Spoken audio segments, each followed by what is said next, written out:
Please subscribe and hit the like button. Good evening. Welcome to Yada Yahweh Radio. Looks like it's got both JB and Kirk here with us this evening. I'd like to begin by just drawing everybody's attention to the Yada Yahweh website. You can reach it by going to yadayah.com or yadayahweh.com. The site has a marvelous presentation of all of the books.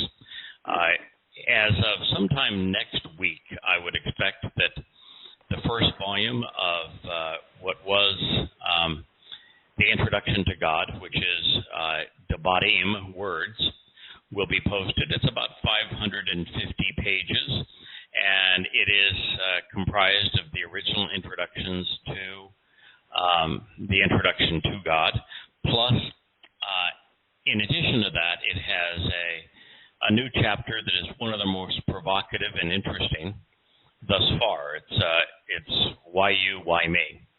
And it goes through why God has asked us to do what we're doing and how he is reaching out to his people at this time. It is easily one of the most interesting chapters thus far, and we have a lot of interesting ones. The second volume of An Introduction to God is Mitzvah, Instructions. I currently about 3 chapters, almost finished with the third chapter of it. It will incorporate the first 2 chapters, they were almost volumes in length, of Torah in the old Introduction to God. And so we hope to have that ready for publishing sometime in the next, say, 3 or 4 weeks. And then the third volume of An Introduction to God is going to be Torah Guidance, and it'll have the 119th Psalm in it, and that'll take a while because there's just so much in it that will be retranslated and rewritten. So that's kind of an update on the site itself. As it relates to the books, Jackie has been busy as usual. In addition now to having the paperback editions of all of these books, we now have a hardback edition in a 7x10 format.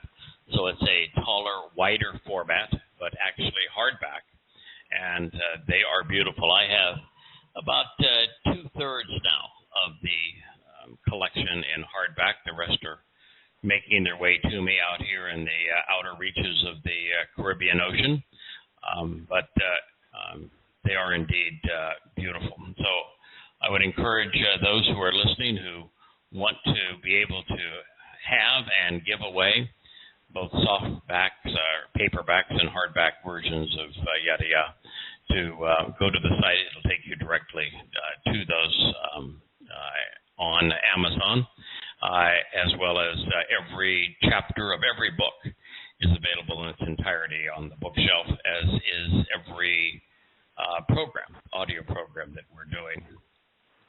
So that's kind of an update on Yada Yah. In fact, I think, Kirk, you actually prepared for this show by going to the Yada Yah site, and you'll find it doesn't matter if you're trying to read it on your phone or on a tablet or on your computer.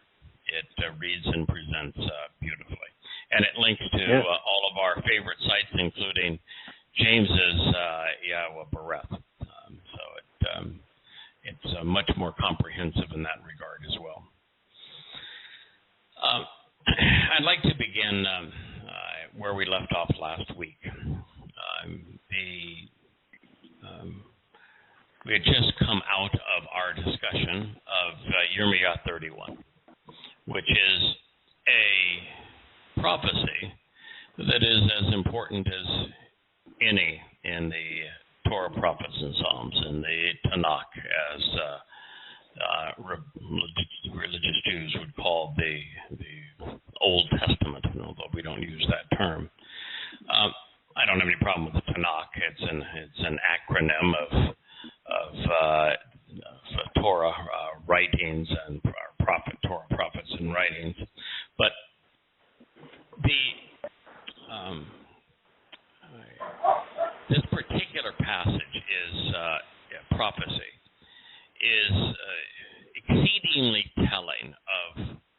what Yahweh's overall intent has been and remains, and it is also so absolutely effective at destroying the credibility of both Judaism and Christianity.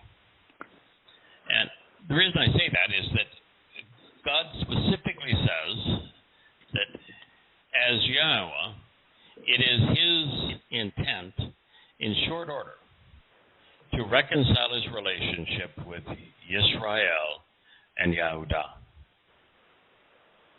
Now, for him to do that, there can be no Christian church.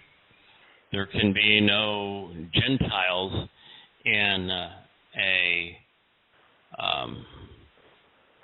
replacing Israel or Jews. That he is returning for his people just as he promised he would. And that the second thing that God says is that this affirmation, this renewal of his covenant, is going to be slightly different than it was with Abraham. And the reason for that, in fact, even in the past, it's not just delegated to Abraham, but would be inclusive of the time of Moshe and the children of Israel during the Yatsa Exodus. And it's specifically differentiated from then because at that time Yahweh used considerable force. His people didn't know enough about him to trust and rely upon him. They didn't know enough to make a wise decision. So in that particular case, while they would have been highly motivated to leave the drudgery of slavery and the abuse they were enduring in the crucibles of human oppression in Mitzrayim, they would not have been able to do so because they knew, loved, and trusted Yahweh. It would not have been a choice in that regard. So Yahweh used a firm hand to pull them out. This time, as it relates to the Exodus, between now and his return in 2033, year 6000 Yah, it is 100% choice. The strong arm of Yah will be Dod on this return, and he is going to eradicate religious tyranny. But as for his people, it's strictly by choice, and that is a profound difference. But the biggest difference of all is something that Yahweh specifically stated in the Yirmiyah 31 prophecy, which is that the difference between this and the previous iterations of the covenant is this time, rather than the Torah being an external document, a document that we can choose to focus upon, observe, to study, to apply to our lives, to really integrate into our lives, to help shape our perspective and understanding of God, to understand what he is offering such that we can capitalize upon it, and what he is asking in return. That those are choices that we make based upon a document that we can choose to embrace or disregard. But when he returns, that will no longer be the case. Two things are going to be radically different. And that's why the reaffirmation of the covenant is not the same as it was with the children of Israel as they were fleeing Mitzrayim. And the two things that will be different is that upon Yahweh's return, those who survive will not only know Yahweh, they will have chosen to be with him. They will have come up to speed on who Yahweh is. They'll know him by name.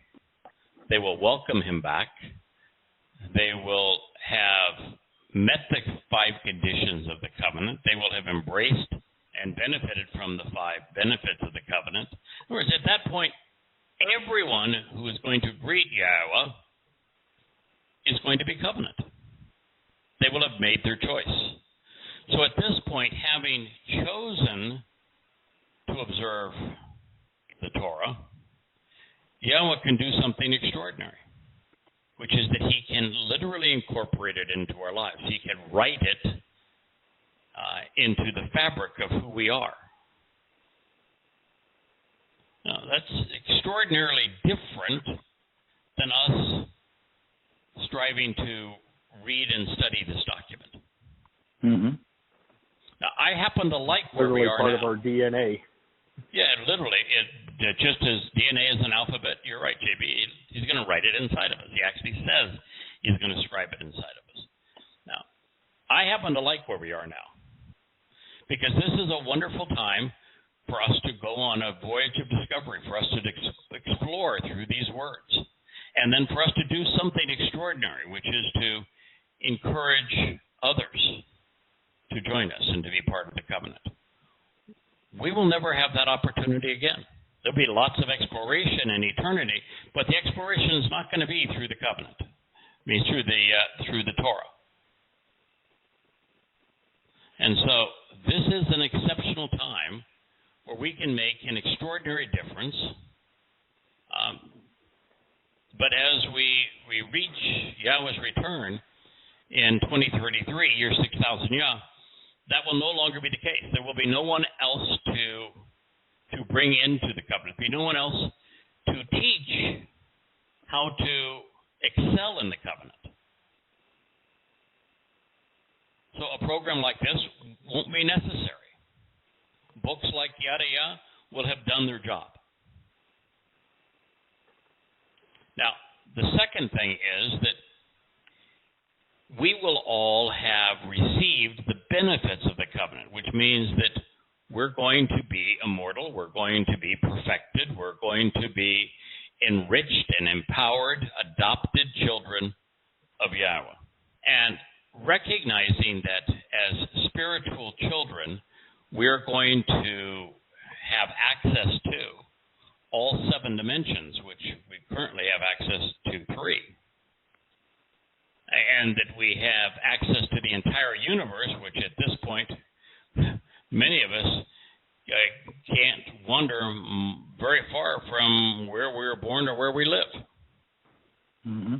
So we're going to need exceptional guidance. And I don't have a way to properly convey how different existing in 7 dimensions will be than existing in 3. I guess the best way to say it is, if you can imagine being Mickey and Minnie Mouse in Flatland on a piece of celluloid, and somebody told you that there was a dimension called up, and all you knew was side to side, and someone said, no, there's a dimension, it's called up, and it expands infinitely, up and down, you would be clueless as to how that was even possible and would not have the capacity to deal with it. And now to say that, oh, by the way, the 4th dimension is time, and you're now going to be able to maneuver in it, you're going to be able to control it. It gives you the ability to be infinite in terms of longevity, but also to explore the far reaches of the universe. Because you can get from here to there in no time, making all that travel possible, and become essentially like light. And that's just going from the 3 dimensions that we know of to 4. But there's 5 and 6, and then the spiritual realm is 7. So God's going to write his Torah teaching, his guidance inside of us. And it'll be remarkably different, because at that time we're not going to need 2/3 of what he's conveyed. We're not going to need to know what causes God to step away from his people, what causes people to step away from God, because we will all have chosen to accept him, and that's about half of the Torah. And we're not going to need to know how we go about engaging in a relationship with Yah, which is the other half, because we will have already done so. I have one. Yeah. So it's going to be remarkably different, and that's the point that Yahweh was making. And he concludes that particular prophecy by saying, as a result of this, the dunderheads are going to be no more. There's not going to be anyone promoting stupidity. And so you're going to be free of it. Well, it sounds like a really good idea. So, just by way of commentary, if you advocate a second, newer, and thus replacement covenant, there is no chance that your soul is going to survive Yahweh's return.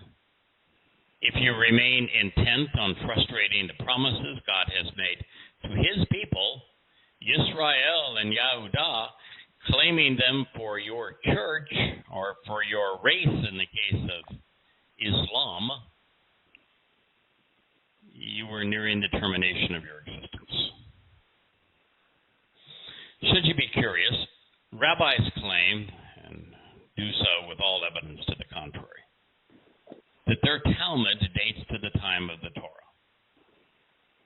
Now, they know it's not true, but nonetheless, you can check any Jewish religious site, and they will claim that that their Talmud is the Torah by mouth, the oral Torah that was given to the elders orally at the time the written Torah was given to Moses. Now, that concept is preposterous. Right. They know it, and there isn't a single statement that is found in the Torah that is written like Moshe, where Yahweh says, tell the children of Israel. Yahweh says. There's none of that. And it's all clearly arguments of rabbis who lived in and around Baghdad, Babylon, between 450 to 550 CE, 2,000 years after the Torah was revealed to Moshe at Torah. So there isn't any validity to the claim. Now, in Orthodox mythology, it serves as a second Torah. They actually usurp the name Torah and apply Torah to their Babylonian Talmud. It does, by the way, give new meaning to God calling his people out of Babylon. That would be away from the Babylonian Talmud. There are, I should say, two Talmudic collections. With the Jerusalem Talmud, which took form under Rabbi Akiba in the 2nd century CE, it was first published around 375 CE. It remains raw and incomplete. While religious Jews will say that Akiba is the father of the religion, the fact is that there is very little attention in Judaism paid to the Jerusalem Talmud. In fact, after the Jerusalem Talmud was composed, they give credit to rabbis for composing the Zohar, which they pay a lot more attention to, although it is most likely it was written in Spain in the 11th or 12th century. Now, the Babylonian Talmud was initiated around 350 CE, but was not codified until around 500 CE. And although it is alleged to contain the earliest revelations, that's simply not true. The Babel, found in the Babylonian version, is considered the most complete and authoritative as it expresses the opinions of thousands of rabbis. And what the essence of Judaism really is, if you just boil it down, is that the words of the rabbis have become more important to Jews than the words of Yahweh. They have come to revere Yahweh. The rabbis. They will go to their grave sites. They will celebrate their birthdays and their death. It is a crying shame that people with an average IQ 15 points above the norm would choose to worship, to venerate rabbis. over Yahweh, a name they never even pronounce. So indeed, when Yahweh tells his people to come out of Babylon, he is asking them to reject the Talmud and thus Judaism.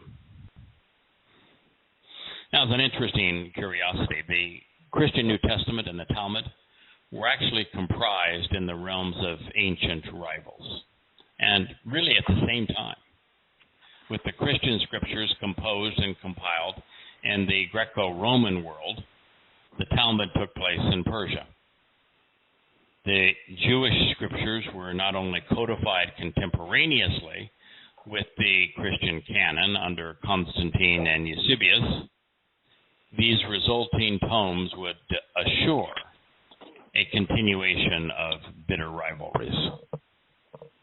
The Talmud is not kind to Gentiles, and of course the Christian New Testament is exceedingly hostile to Jews.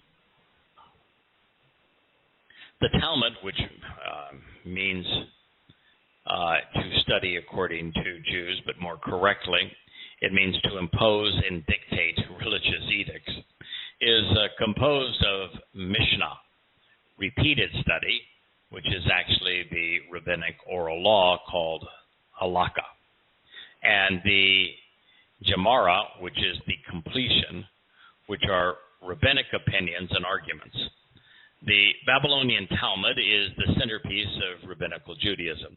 When a rabbi speaks of studying the Torah, he is addressing the Talmud, the replacement Torah, which means to study. The rabbinic Talmud has supplanted and covered over Yahweh's Torah with the religious text controlling every aspect of Jewish cultural and religious experiences and aspirations. They have the Talmud open, and they're constantly have their nose in it, and they're studying what the rabbis had to say.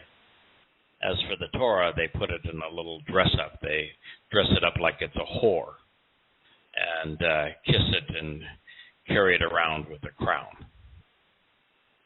Now, as an interesting side, the Mishnah, which is a compound of my, to question, and particularly the question, the who, the what, the why, the where, the when, and the how of Shana. Shana means to alter and change. By choosing this name, rabbis are actually admitting to the crime to which God is accusing them. They're changing God's testimony. Further, Gemara is spelled identically to the name of Hoshea's wife, Gomer. She was a temple prostitute. Yeah. Her name, and thus Gemara, was scribed such that the Gamil reveals that she was walking away from Mem, the spirit, and Rosh, being an observant person. Now, returning to the actual prophet and his follow-on statement, parar reappears. But this time it's modified by the hopeful stem. Now, this is very rare, since its implications are so extreme. As we know, stems create a relationship between the subject and the object of the sentence with regard to the action of the verb. Now, parar means to violate, to break, and to nullify. That's pretty harsh when you're talking about the covenant and the Torah. Mm-hmm.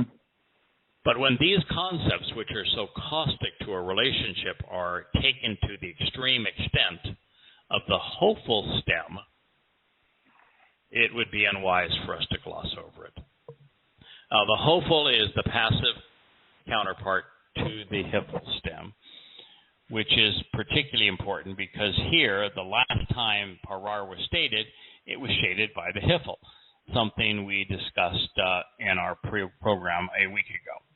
With that stem, the subject of the verb causes the object to participate in the action of the verb as an under or secondary subject.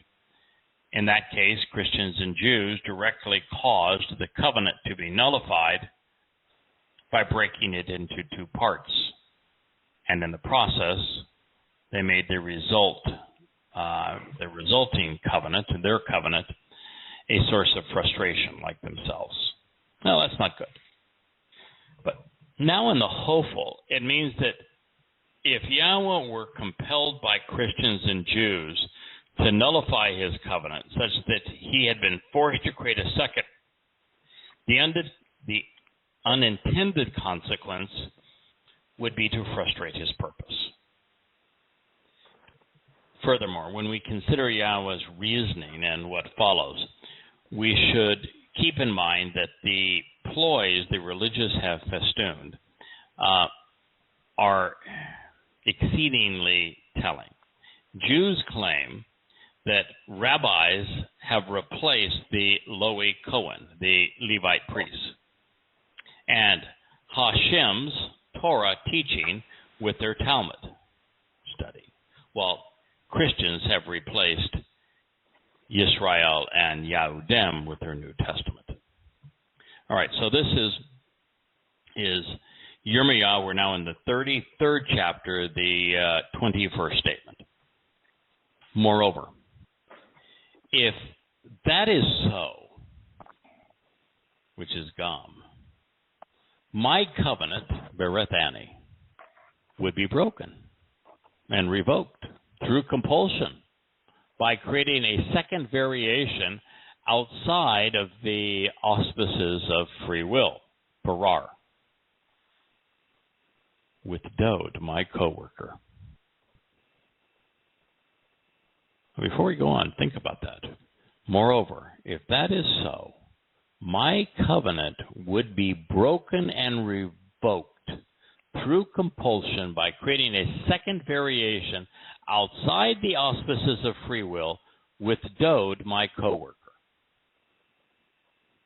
So God is saying, if the Christian New Testament were imposed, if it were legit, it would delegitimize Yahweh's relationship with Dode. And Dode was Yahweh's co-worker, his son and the Messiah.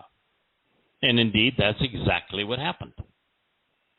Now, it's not that Yahweh's relationship with Dode was negated, but that's what the Christian New Testament attempts to accomplish, because they take everything that was promised to David and they apply it to their Jesus. He would, and this is now God saying that the basis of replacement theology, the very basis, the foundation of Christianity, is for naught. He's using logic to try to awaken people to reject Christianity. Now, the same thing would be true with Judaism, because Judaism never refers to Dode as the Messiah. They do not refer to him as the Son of God. There isn't a single rabbi that predicts that Dode is returning. They do not view Dode in the heightened position that Yahweh presents him. And therefore, they nullify the statement the prophecy goes on to say. He would thereby be prevented from being a son, Ben, reigning as king on his throne, as would be the case with the Lowy priests serving as my ministers. Yirmiyahu 33:21. So, if there were a second different covenant, if it could be nullified and breached, it would not only revoke and break the promises that Yahweh has made regarding Dode and with Dode, it would prevent a son, this is Dode again, from reigning as king on his throne, as would be the case with the Lowy, because the rabbis have claimed that they have replaced them. So it would nullify the rabbis serving as his ministers. So Yahweh could just as easily have said, to hell with Christianity and Judaism.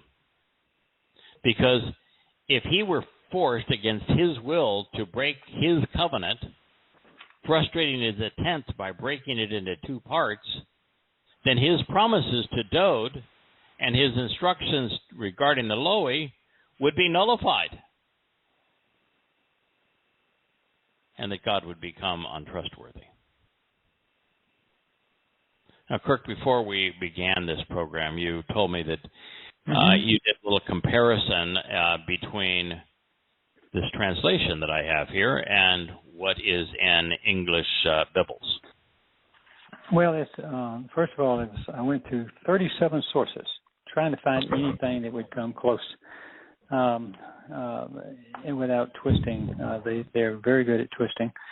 And so I went to 21 classic and modern translations, and the Geneva Bible, the Bishop's Bible, the Clovendale literal Bibles, translations, the J. You went way back. You name it.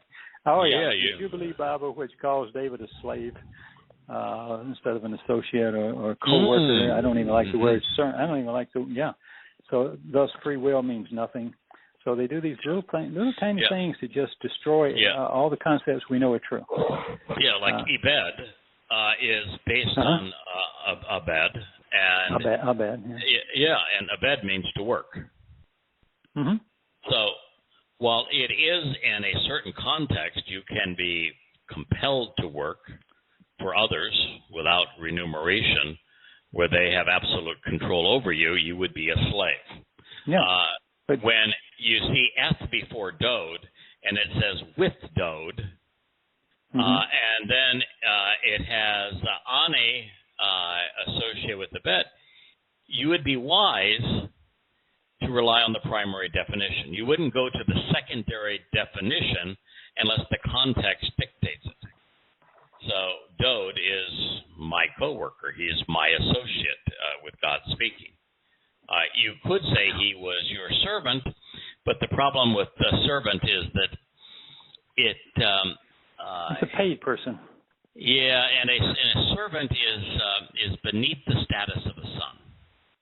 A son can be a coworker. Right. A son can be a coworker. A son can be an associate. And, oh, by the way, this coworker just happens to be the Son of God and the reigning king.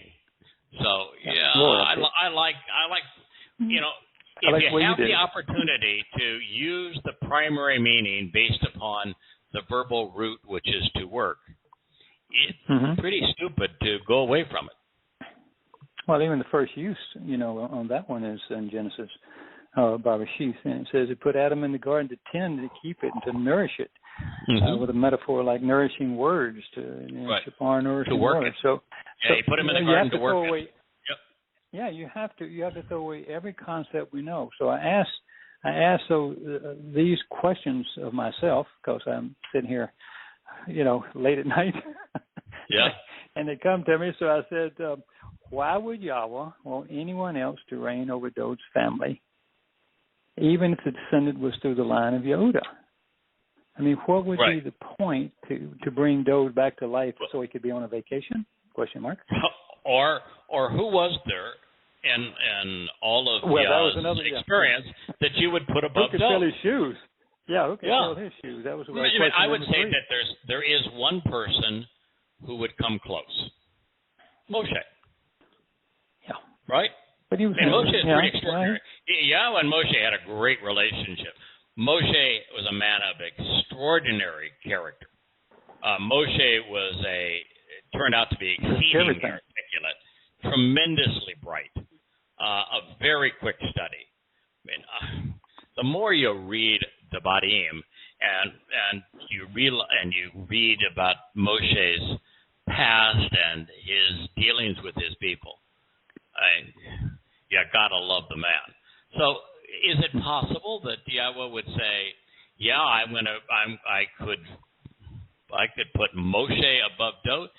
Yes, but then why would God said, I'm going to do this with Dode, and that Dode is going to reign as king on his throne when Moshe didn't have a throne, never reigned as king.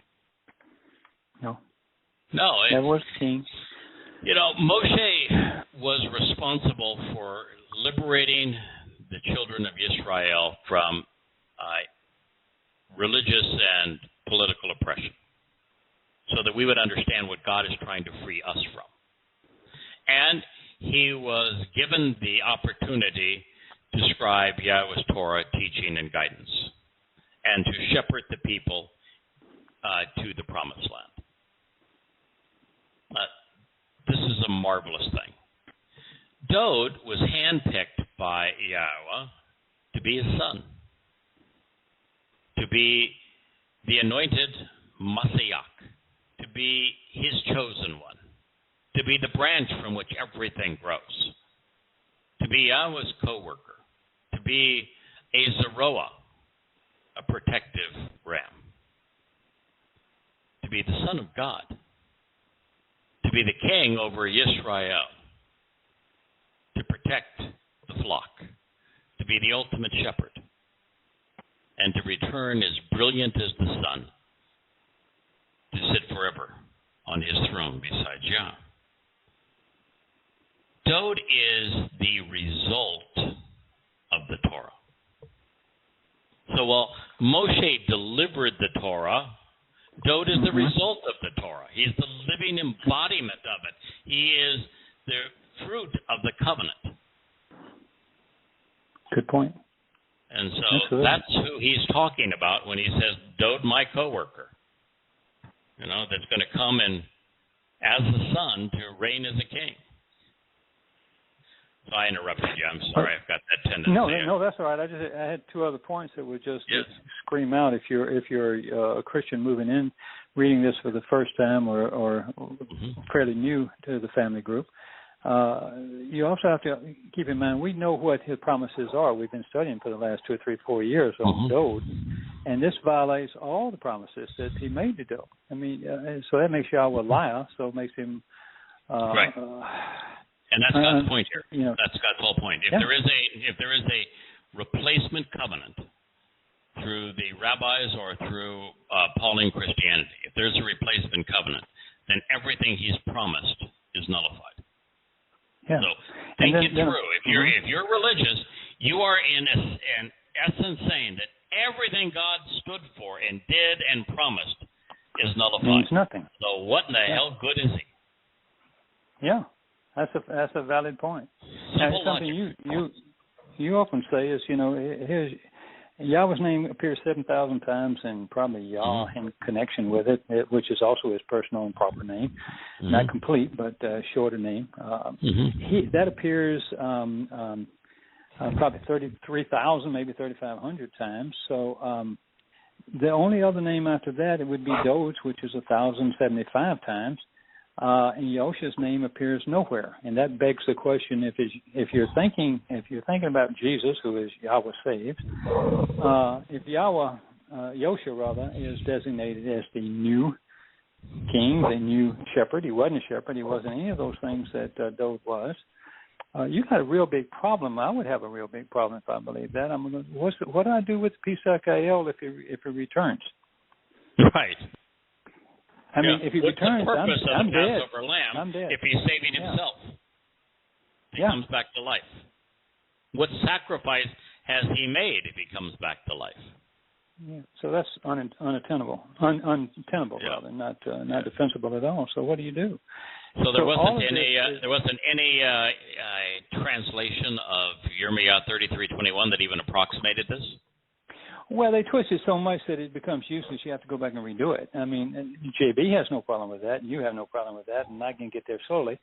But it's like they say, then my covenant may also be broken with David, my servant, my slave, depending on which Bible you read, so that he will not have a son, and he will reign on his throne with. This may be broken. May be broken, which is what they want. Yeah, I have that highlighted. Yeah, but the hopeful stem says that this is a forced imposition. This is there is may here. The hopeful is what negates that. It would be, and then the imperfect, it would forever be broken and revoked. Yeah. So they just do a little this and a little this and a little this to the point that I just throw my hands up sometimes and go, God. And then when it says Men Haya Lahu, which was written as he would be prevented from being a son reigning as king on his throne. Well, that I'm sure they want Jesus, to be the Son, well, of course they do. reigning as king on his throne. But it says, Dode, my coworker, he would be prevented from being a son, reigning as king on his throne. So, once again, replacement theology, any way you cut it. Right, and just in case you thought that Christianity was the only religion being impugned here, as would be the case with the Lowy. Well, the rabbis, their entire claim to power is that people who choose this position are more legitimate, should be esteemed over those God chose. God chose the Lowy, rabbis chose themselves to replace the Lowy. So it devastates Christianity, devastates Islam, and what it affirms is that God is saying, hey, I am not going to authorize a new and different covenant, because the one that I have is the one I am going to be relied upon providing all of the promises I have made. And the most exceptional, the most extraordinary, the most important promise that I have made related to the covenant, singular, is with Dode, my coworker. And he is my son, and he's going to reign as king on his throne. And the Lowy priests are going to resume as my ministers. Now, under that basis, unless you are a complete ignoramus, that's the point. Why would you, in Judaism, have one of your pillars that, there's a future Messiah that's unnamed, unknown, who is coming to save us? According to who do you think it is, Sherlock? Yahweh says, Dode, who just happened to have been anointed as Mashiach 3 times by Yahweh, no question he is the Messiah, and God says, I'm bringing him back to the highest position there is. And you can't figure out that he is the returning Messiah? Then what's wrong with people? How in the world do Christians say, lugging around a Bible that has Jeremiah in it, and they're expecting the second coming of Jesus? Well, it says no, I don't the mean Son to is going to reign as king. How do you ascribe Son of God to Jesus when this says that Dode is the Son who is the king? How do you give the throne to Jesus when Yahweh says, no, the Son, Dode, is going to reign on his throne? Jesus didn't have a throne. Passover lamb doesn't. What? Yeah. And how do you get by with priests and pastors when Yahweh says, no, I'm bringing the Lowite back. They're going to serve as my ministers. That was my intent. And they have very specific duties, too, that are not anything close to what rabbis and preachers do. They teach us the Torah, which is a really remarkable thing. and they preside over the Moed Mikros, things of that nature. So, I mean, these are the people this is what you want. Yeah. You struggle with English, too. Yes. A tough language. Thank you for pointing that out. Yeah, you're welcome. Makes you more like Moshe. So that's a good thing. Good. Yeah. There you go. All right. Good recovery. Yeah, so we are in a position where God has been as clear as words allow. His son is Dode. His king is Dode. The throne belongs to Dode. Dode is the exemplar of the covenant, and Dode worked with Yah. And that any Talmud, any New Testament, that in any way is different from Yahweh's Torah would negate all of that, which is why God is intolerant of it. I said, yeah, well, might as well have said, to hell with Christianity and Judaism. Yeah. God's not going to break his covenant. Now, without Dode, Yahweh does not have a son. That's just a fact. There's only one person in the entirety of the Torah, prophets, and Psalms that God says, he is my son, I am his father. Only one. And he says it of him numerous times. Wait, you don't believe God? You don't trust God? When he said that? Now, Yahweh picked two men to be king. And in reality, picked one, and through the process of elimination, chose the other. He chose Dode. He just simply said, okay, the people have chosen... they chose Shaul. him, yeah. Yeah, they chose Shaul. Yeah. And he gives you 12 reasons as to why that was a disaster. Mm-hmm. And it ends in disaster. And before it even ends in disaster, since Yahweh says it's going to end in disaster, Yahweh said, I want you to pay attention here. Now, the world chooses men and women to lead them politically, religiously, and any other way, based upon a very different criterion that I use. And in my criterion, this guy is my choice. He had no credentials. He was out tending sheep. He was 8 years old. Isn't that remarkable? Yes. Really? This Wow. is my guy. And he specifically says that the criterion that I use for choosing people is entirely different than man's. So he did not have credentials. He was not someone who people would naturally flock to and say, I want to empower that guy.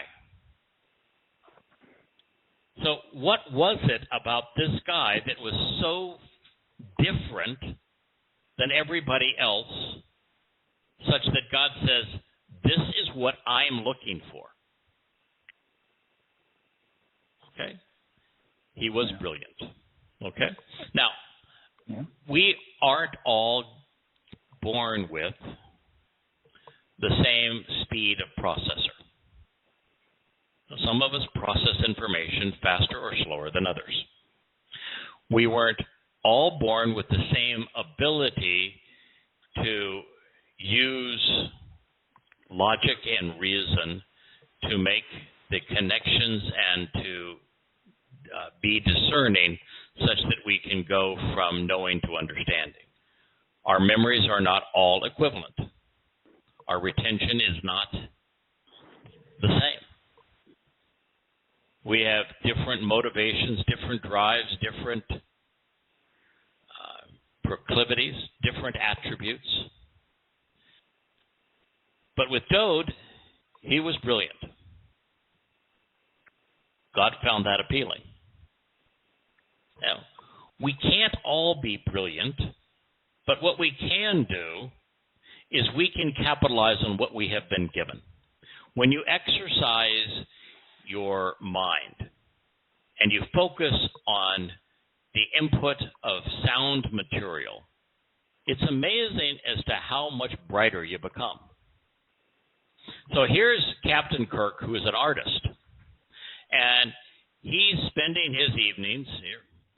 Wife's in the hospital. You've got time on your hands. He's spending his evenings studying the Torah and the prophets. And what does it do for him? Makes him really smart. Is it because he was naturally brilliant? Was smarter than the average bear, probably. But not with this stuff. This is foreign material. It is the commitment to focus on what Yahweh said and to study it, closely examining and carefully considering it, that makes us smart, particularly where it counts. So Dode was brilliant. Dode was articulate. Dode had character. He knew what to stand for. He was willing to fight to protect his people. He devoted enormous amounts of time to sharing what he learned about Yahowah, something that God clearly loves. He was a shepherd, wanted someone who was naturally disposed to care for sheep, lead them, protect them, nurture them. So there's attributes of Dode's life. Now, Dode was actually an exceedingly rascally individual. Mm-hmm. But Abraham was a rascal too. And Moshe had a little rascally in him too. So God seems to like men who are men. Not wishy-washy, strong, backbone, passionate, interesting. That's what he seems to like. And so there's a lot of folks that I'm sure think we spend too much time talking about Dode. Let's move on. Well, God spends a lot of time talking about Dode, and there's a reason. This guy epitomizes what Yahowah loves. What he likes. Yeah, and so like the him. more we know about him, the more likable we're going to be with God. The more useful we're going to be with God. Well put. The happier we're going to be together.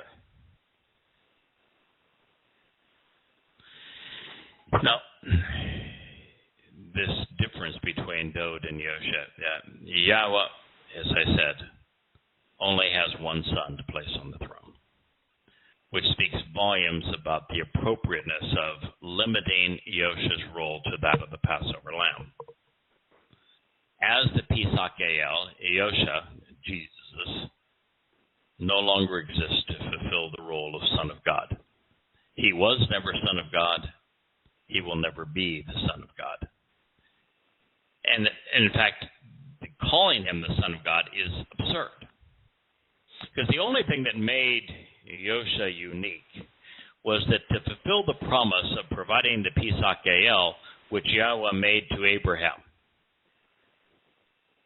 Yahowah's soul was placed inside of that corporeal body that was born the ordinary way. And so to put his soul inside of Yahusha, to call him my son, is absurd. He could call Yahusha my avatar, my probe, a part of my nature set apart from me, a corporeal manifestation of me, recognizing that anything material is at the very least the speed of light times the speed of light diminished from that which is light, energy, and spirit. But to say he is my son, he gets back into pagan religions. Yes, inappropriate. Yeah, it's completely inappropriate. And yet, with Dode, he can say he is my son because we are introduced to Dode's father, Yeshe. We know that he has a father. His father was a dunderhead. He really was. And so all Yahowah is saying is, he's my son via the covenant. Now, that's vastly different than he is my son and that God was born on Christmas Day. That's stupid. But he is my son, knowing that he has another father, that he was born the ordinary way, that he is my son because I'm adopting him into the covenant is an entirely different thing. And that's what God is saying about that. Yeah. It also means that rabbis are illegitimate usurpers who have no place or purpose in Yahowah's plans by saying this of the Lowy. It's breathtaking what this statement conveys in terms of its implications. Now, while almost all of the most challenging translations we have endeavored to accurately render, and this one I would say fits into them, we have been handsomely rewarded for our efforts. And in this particular translation, there wasn't anything that should have been difficult. For example, gam means also, besides, by comparison, by contrast, by concession, moreover. So, not hard. All of those concepts are easily verified. Berethani is my covenant, singular, my family-oriented relationship agreement. Parar does mean to break, to revoke, to create a second version. Was written in the hopeful stem, which says this is compelled by force, imposed. It was written in the imperfect conjugation, which says this is someone doing this in such a way that it would have an enduring effect.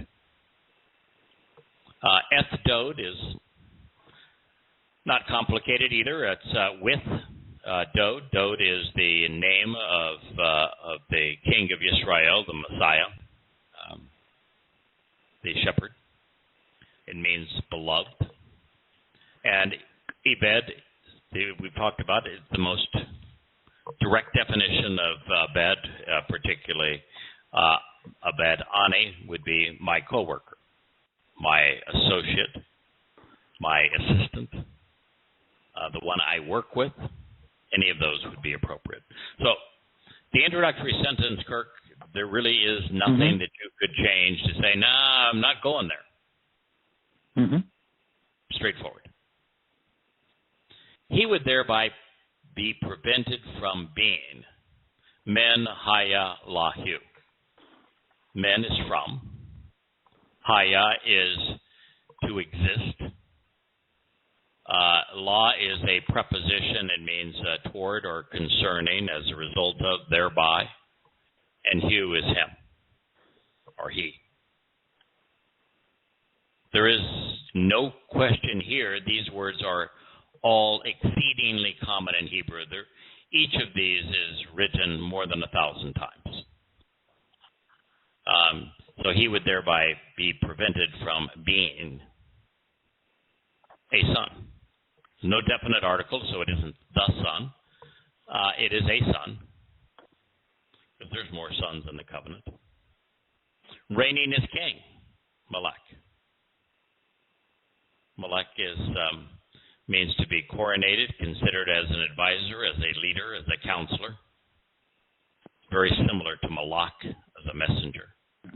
Reigning as king on his throne.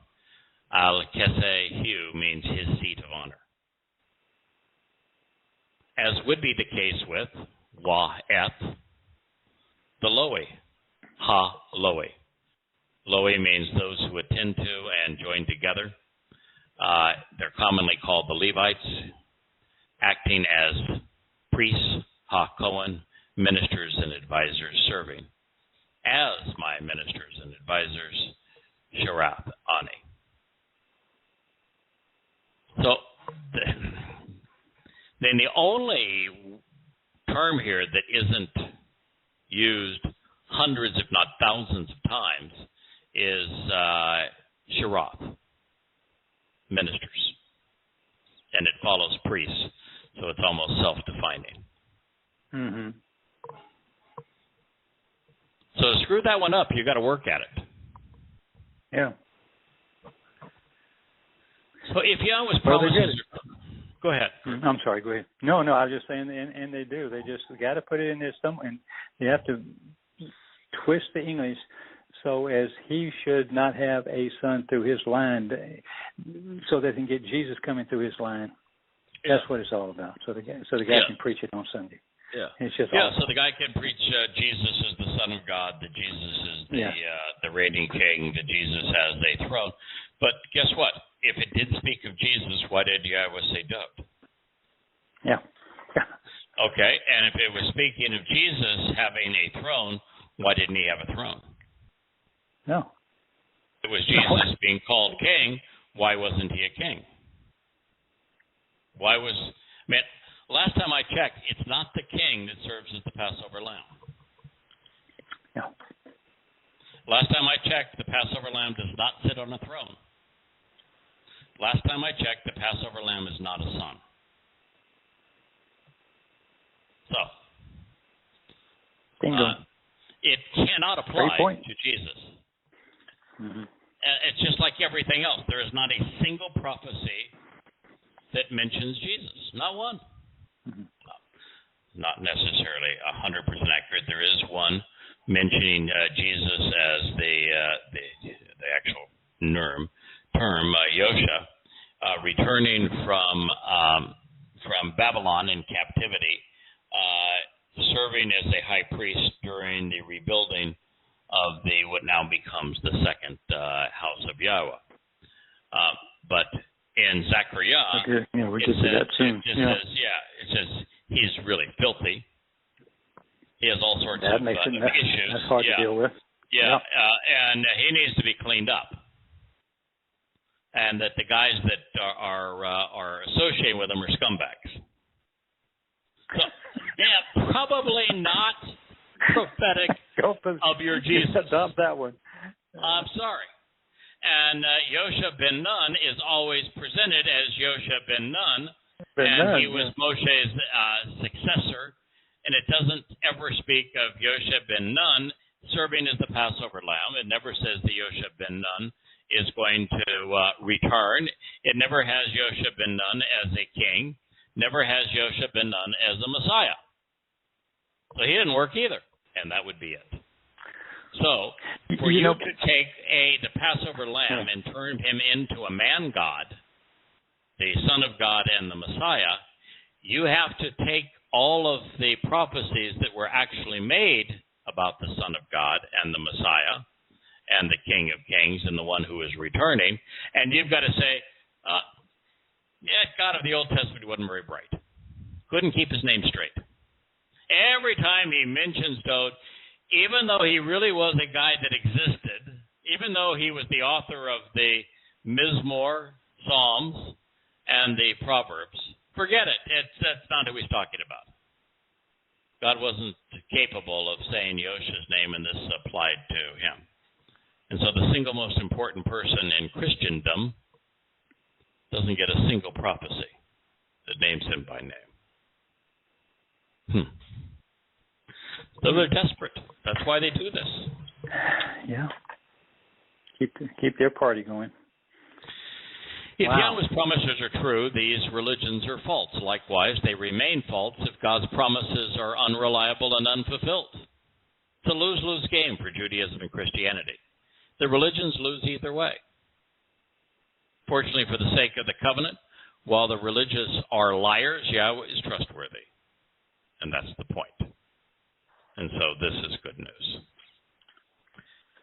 Asher, to show the correct way to the relationship, to benefit and get the most out of life.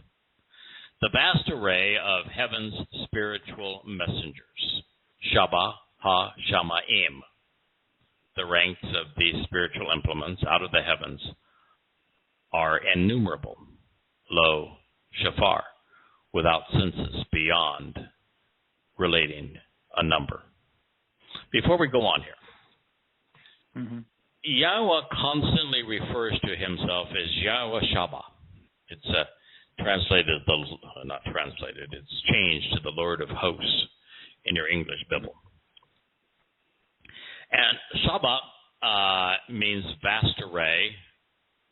It speaks of entities that are assembled in a command and control type regimen.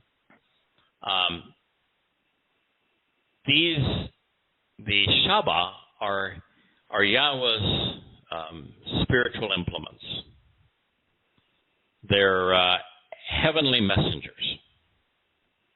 And for God to say that they are innumerable, what God is saying here is that, all right, you are not encountering me on a daily basis.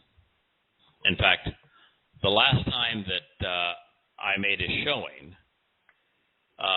was really with Dode, and then I brought some of the prophets into my presence. But he made quite a showing with Moshe. and he fulfilled the promise of Passover by putting his soul in the ocean. But for the most part, we encounter Yahweh in one of three ways. The primary is through his words, the Torah, prophets, and Psalms. The primary way we encounter Yahweh, we get to listen to him, we get to observe him, we get to let him tell us what he's like. The second way we get to encounter Yahweh is through the set-apart spirit. Now, I don't think the set-apart spirit works independently. In fact, I know the set-apart spirit does not work independently of Yahweh, and really very seldom works outside of the Torah and prophets.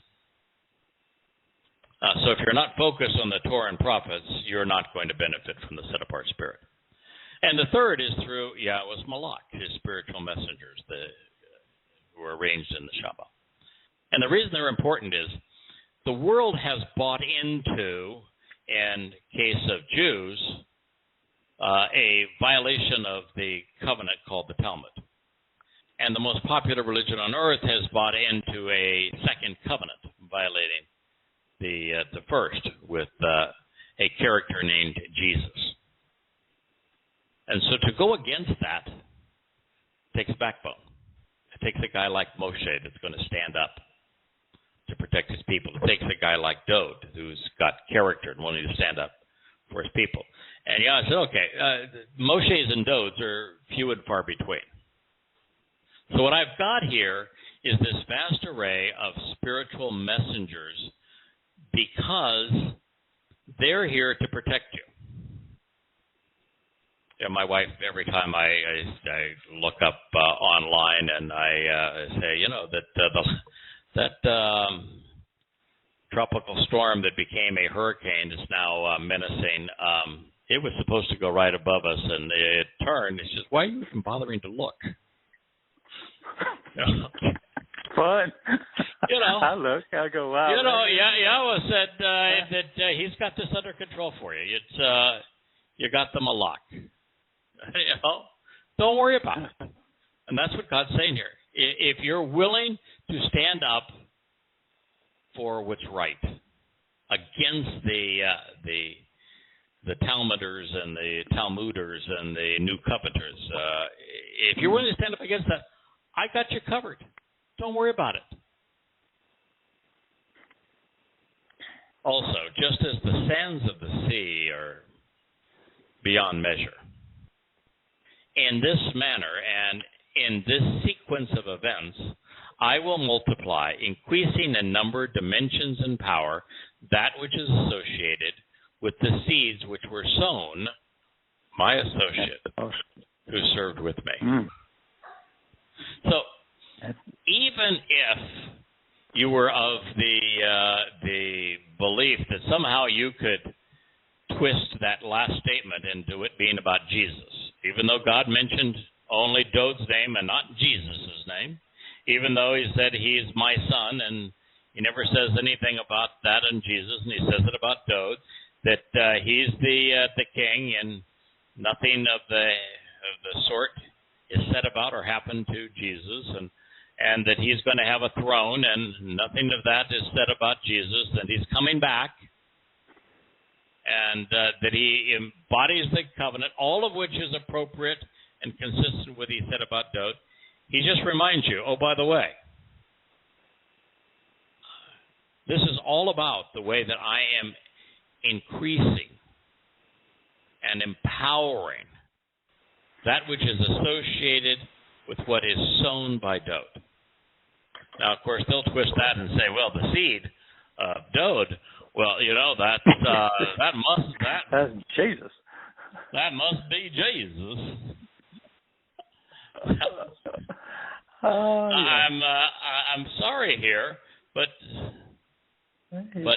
Zerah. Spell. Yeah.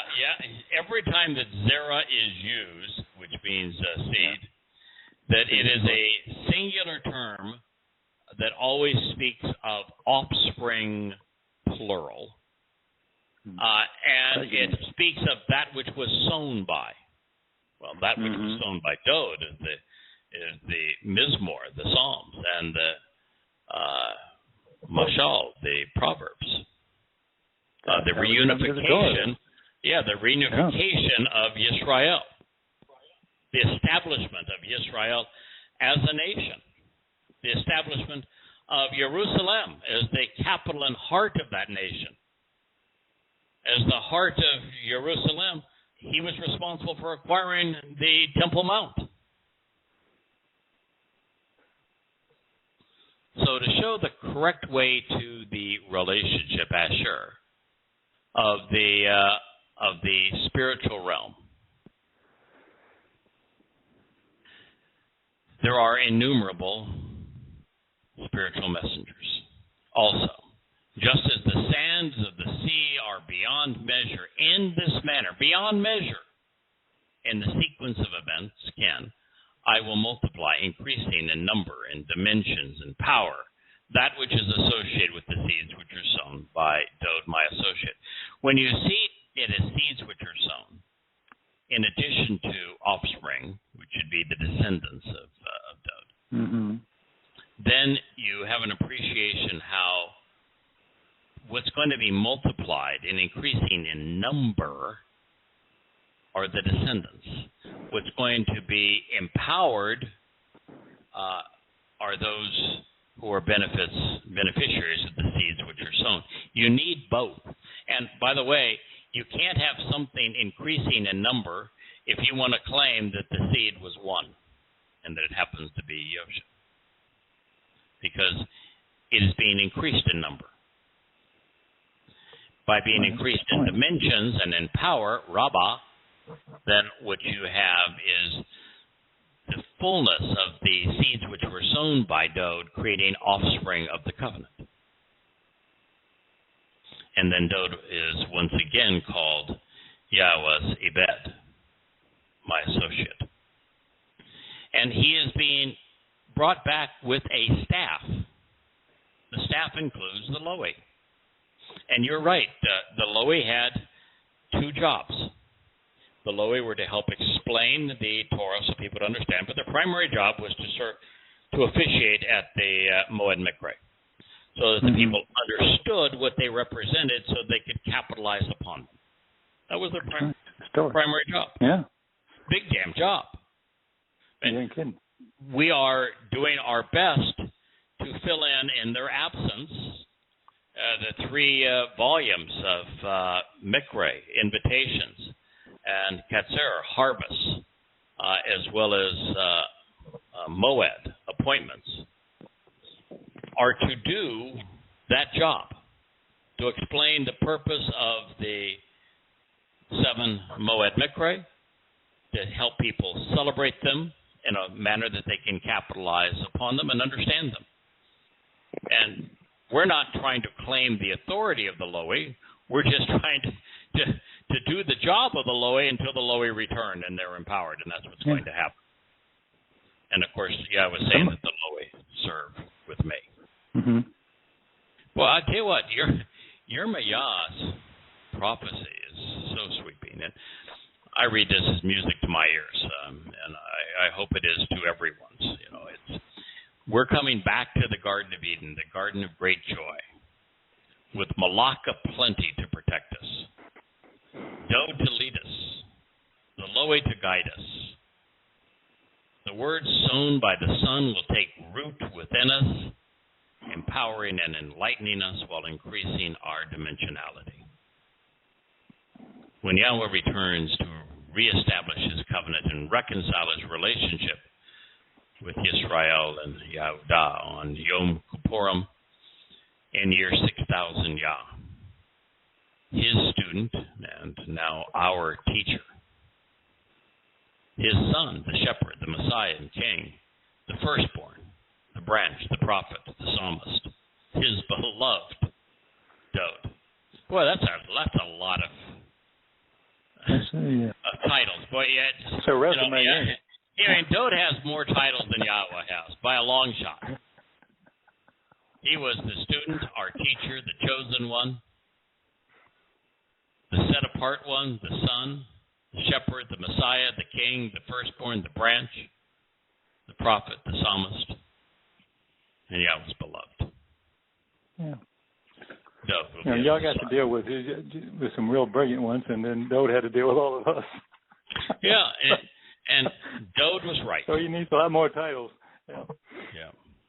And now he is the Melech Tzedek, the rightful king. Hallelujah. Yeah, did you have any other words in this that you wanted to challenge or illuminate? Well, not so much. There was, most of it was just little. I was surprised. There's two things that happened in this last few passages of the last couple of weeks. Is one of them I did not realize, and I know we're going to address that in next week's show, I'm sure, with what's coming up. I had not really realized how the parallel between competing forces of the rabbis in the same century, the 4th to 6th century, I guess, with Eusebius and the Christian church being built there. That was a revelation to me. I know they both did their thing, but I didn't realize that it was they were aware of one another quite so much, but I guess they would be. And just sometimes you let everything slide and you don't think about that. And the other thing was, in the last few weeks, I'm just going over, I've seen such a minute little things that they do just to turn things around. I don't normally, for years what I've done is you'll give me a verse. We're going to cover this, this, and this, and I'll get the verse and I'll just do my thing with it. I'll look up everything from all the lexicons. I'll look at the letters. I'll do whatever. I'll look at the grammar and so forth and come to a conclusion. Then I'll go back and look at you and look at your commentary, and I'll say, okay, well, I got right on about 80% of that, and that one, I didn't realize, okay. And then I'd go back and say, well, why did you say that as opposed to this? And then I could rationally come through and get there from there. I don't think there's 3 times I ever called you or wrote you and said, I don't get that. And I just didn't have enough lexicons at the time. So now it's just I didn't dig deep enough. I didn't think it through. Maybe I was rushed. So I've learned now that this time, lately, I've decided just because there's so many Christians, or not so many, but there are a lot of us, people who came out of the Christian frame, I've just gone back to say, boy, this stuff is really subtle. These guys, they just twist just a little bit. It's almost disgusting. They can just take a little bit, and it reminds me of when you and Yoel, way back when, y'all were talking about the first time I'd heard the term about the Nestle Allen, and you told the story that they came, they presented their book, and the priest said, well, this doesn't have my favorite verses in it. And they said, well, we can't find your favorite verses. And they said, well, I ain't going to sell it. Therefore, they said, well, then we'll put them in. Yeah, that's right. Yeah, that's right. Yeah, it's hilarious. Which one ones of the do you saddest want, things, pal? I put them in there. The saddest part is when you look at a book like Matthew, and it's very much like Enoch, where he claims to be someone he's not, to usurp someone's credibility. He claims to be a disciple when there was no disciple, Matthew. In fact, the disciple that Matthew is pretending to be, his name is actually Lowy. Yeah. The very people that Yahweh was saying here, I'm going to empower. So it's actually a refutation, if you will, of even the book of Matthew. And yet, 90% of Matthew is plagiarized from either Mark, who was a tool of Paul, or Luke, who was Paul's bootlicker. And so there's really, the only things that are unique in it are things that this imposter plagiarized from the Ebony, which were originally written in Hebrew, which was the Sermon on the Mount and the Olivet Discourse, which were originally written in Hebrew, and he incorporated that in. So there is something that has value, which is the Sermon on the Mount and the Olivet Discourse, both of which he got from another source. And you look at the role then that Eusebius played as Constantine's bootlicker. He was Constantine's publicist. And his role through the two primary surviving codexes, which then were distributed throughout the Roman realm of Vaticanus and Sinaiticus is what we call them today. Yes. He wrote them. The huge portions of those were written by Eusebius. And they are not inspired testimony of Yahowah. They're not even close. So the more you study the history of this text and its flaws, the less respect you have for it. And we're back right with where God wants us to be.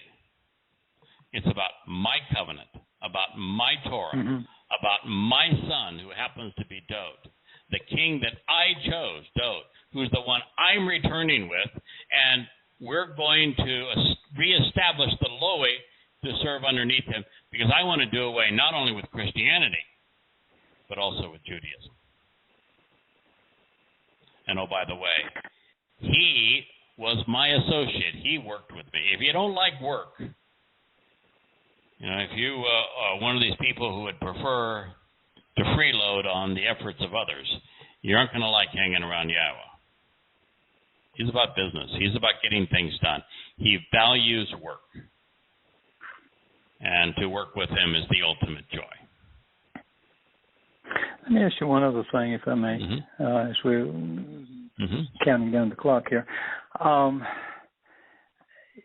I know Leah had said something about some friends, and we all have friends that we care deeply for, and I think we've all had the same thoughts. We wonder why that when we've shared things with them, they didn't jump onto it right away, or family members don't, and people that you really love, and you just almost cry sometimes that they just don't have an interest in this, or they don't, or you can even say something that's so rational that anyone could say, well, well, of course that's right, and I should reevaluate my thinking on this. I have found that most of the people that I have talked to, and the few that I have maybe helped, Terry and I have helped a little bit along the way, they went to reading Yada Yahweh.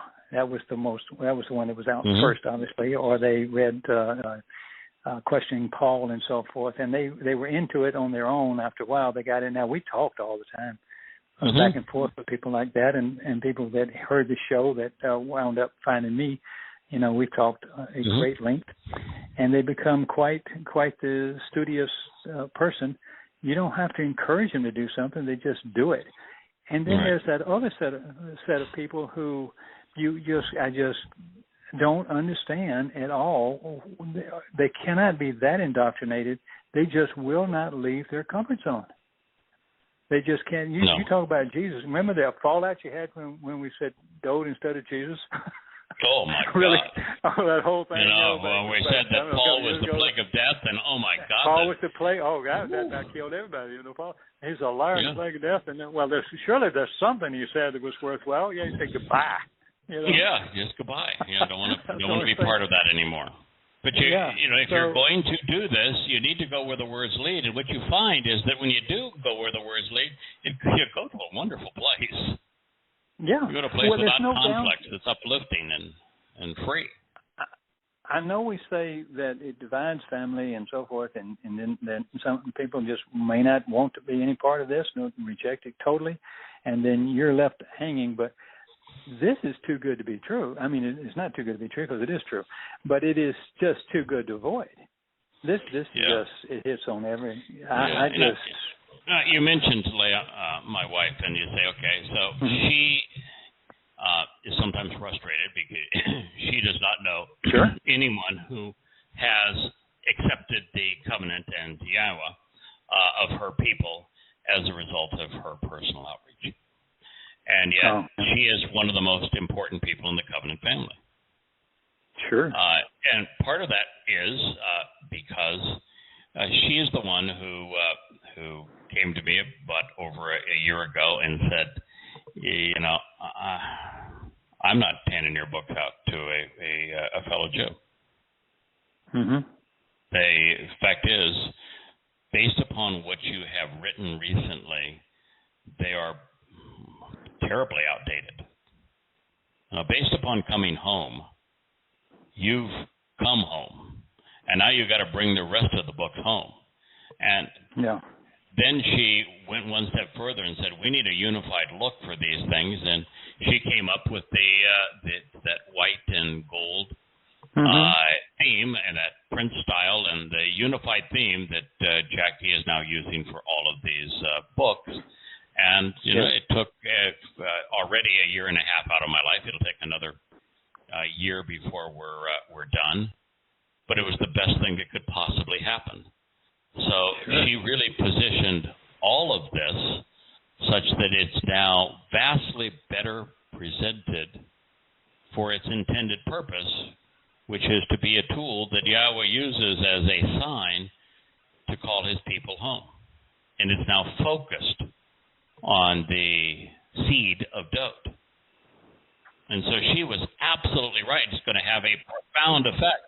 And then it goes one step further, and that many of the things that were written and coming home that made this transition possible were her saying, you need to translate this. Now, I'm not asking you, I'm telling you, you need to go here. Mm-hmm. And so translating like the 89th Mizmor, which was so transformational in our perspective, was a result of that. So she played a different role. And then now, I'm in this chair 8-10 hours a day, 6-7 days a week. And so for somebody that's that dedicated to try to help Yahweh reach his people, you do need a lot of care and support. And so I've gone from a wholly unsupportive wife who was hostile to this message, which would be very difficult to maintain it at the level that I am, to one who loves it as much as I do and is wholly and completely supportive, and not only supportive of it, but contributes to it. So her role is different. Then you look at someone like Jackie, who's so many members of her family have come to embrace the covenant and the Yahowah, and who has been really duly and rightfully blessed based upon her relationship and how huge a role she has now played in the publishing of these books and working with David to get the new site up. So we all have a different role in this, and yours is really a which I think is important. All fun. The perspective of an artist who comes into it and says, I'm not going to try to overanalyze this. I want to get right to the fundamentals of what God is saying, and to help verify and augment what is being communicated here. And you look at someone like JB, who's still listening, but on mute, I think, because his dog was woofing in the background. But without JB's site, that 3 years where our site didn't publish anything that was new, and we had written so much, and all of these programs, that would have been for naught. There would have been no one who could have kept up to date and read them. It was an essential contribution. And he's a hero. When you look at someone beginning the process of taking these audio programs and making them available, Richard, who has since passed away, did a marvelous job of that, and Steve with the YouTube presentations has done such a wonderful job of that for such a long time, and now we have, like I'm reading Mike's posts in the chat room. He is not only the fact checker for these books, which has added a whole new dimension to them, and a contributor in the sense that he'll say, you may want to think about this, but here's an interesting insight regarding this word or these people or this particular event in time, and then augment this program by filling in the chat room definitions and citations from the book. So there is so much that happens. You know, we actually have a social media presence because of the work that Dee did with Shamar Torah. And the family contributes. You know, we have Molly and J.K. in particular that are so devoted to editing this work. And I must have fat fingers because I make lots of typos. Actually, the process that I'm using now is very different than what I used previously, which is that I used to write and then I would go back and reread each chapter several times and self-correct the things that happens when you're just flying as fast as your fingers will type. I don't do that anymore. I move through the material once and I don't read back through it again. And so there's more errors to catch, typos to catch, and we fix them collectively. But the reason I do that is that we're trying to make it through 27 volumes. Yeah. And so everybody has a role in the covenant family. And that's as Yahweh would like it to be. And, you know, we have come a very long way. Yeah. Team Torah, they call them. Yeah, Team Torah. Yeah, Team Torah. And, you know, we found as we were going through Yahowah, really the greatest of the prophets in terms of the swath of history that he conveyed, in particular, talking about what went wrong with Israel and what God's going to do to make that right. He had a lot to say about the covenant family and what we're doing collectively and why it's important. Amazing. Yeah, well, we're going to, next week, we're going to start on Zechariah. And I don't know how many chapters of Zechariah we go through, but it's quite a few. I think we get well through the core of the book. And we're going to begin with Zechariah 1:1. And while it's detailed, I'll tell you, it's some of the most enlightening prophecies about where we are today and what's going to happen in these next dozen years and how that relates to Yahweh returning with Dode on Yom Kippurim so that we can all camp out together beginning with Sukkah and the players that will be involved. He talks about the two witnesses. He talks about the role that has to be performed by the priest on the Kipporeth, the mercy seat, and how it's going to be Dode that's going to fulfill that role. He talks about the Zeroah. It's a marvelous prophecy, and we've finally come, I think, to the point where it all makes sense. It all fits together. The pieces of the puzzle are so beautifully presented. And in Zechariah, that we're going to see Yahweh's intent for the single most important day in the history of the universe since its inception, which is the fulfillment of Yom Kippurim, the Day of Reconciliations, in year 6000 Yah. So a lot of programs on it. I think you've already read ahead, Kirk, and you've... Yes, sir. Yeah, you're already aware of really Go some to of that the... wonderful website, yeah. Wonderful. Gosh, wow. It's just, it's so many wow moments of coming to understand why the Yosha gets a mention, and this one's not either of the Yoshas that are famous, but why this one guy gets mentioned, what role he had, and how he's being cleaned up, if you will, and for the first time, a real understanding of who the two witnesses are, what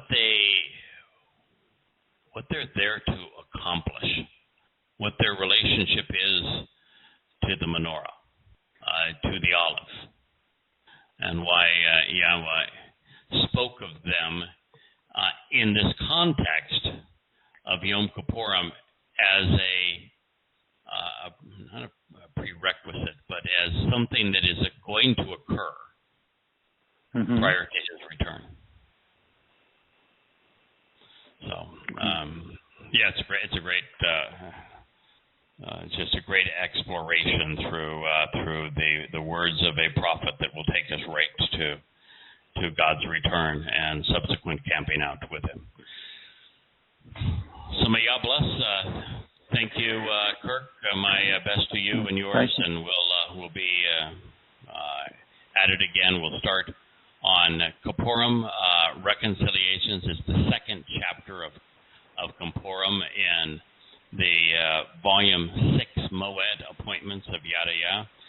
The book is available in an electronic form to read on a Kindle on the Yada Yah site in Amazon.